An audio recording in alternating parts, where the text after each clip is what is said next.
Good afternoon. There have been a lot of conflicting reports and rumors today about the cuts issued by the Trump administration last night to programs that affect average Americans.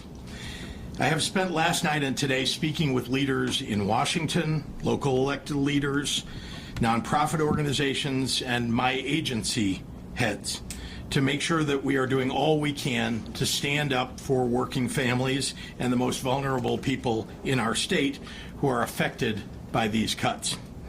The United States Constitution clearly states that Congress has the power of the purse and sets laws to obligate federal funding for all 50 states. What Donald Trump tried to do in the last 24 hours is illegal. Let's be clear. This is a demonstration of cruelty against people who depend on us, working families who rely on federal assistance to pay their rent, people who need help paying their utility bills, parents who need critical programs like Head Start for quality, affordable childcare, and 3.5 million Illinoisans who get their health insurance through Medicaid.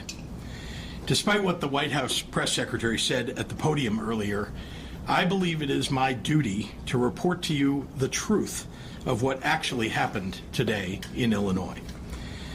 Donald Trump's administration is lying to you. The White House's attempt to walk back what they did today does not match what we saw on the ground. They assured us that Medicaid would not be affected. That was a lie. Our state agencies were unable to access the Medicaid system until an hour ago, preventing payments for services. And this has been reported from states across the nation. When we reached out to federal agencies, they informed us that they have been directed not to discuss any guidance with states.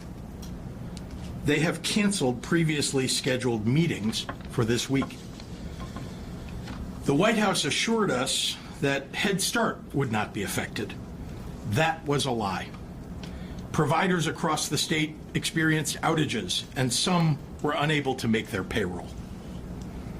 They assured us that they were doing nothing to take away individual assistance from the most vulnerable people in our state, but they refused to say that they would restore LIHEAP, the Low-Income Housing Energy Assistance Program, payments to support the unemployment system, and Meals on Wheels. These are programs that hundreds of thousands of Illinoisans depend on: children, seniors, veterans, working parents. Let's just be clear about what happened over the last 24 hours.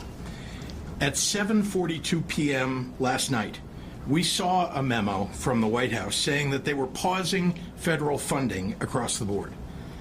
This morning, along with all 50 states across the country, we discovered that our ability to access critical federal funding had been cut off.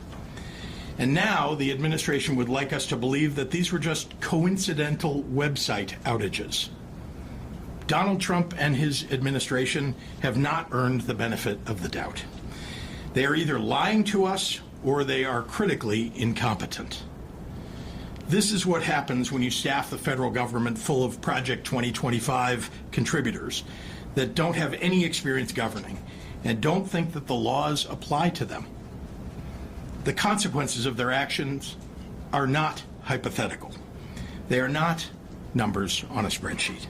These are real people, ordinary Americans struggling to afford groceries, rent, and health care.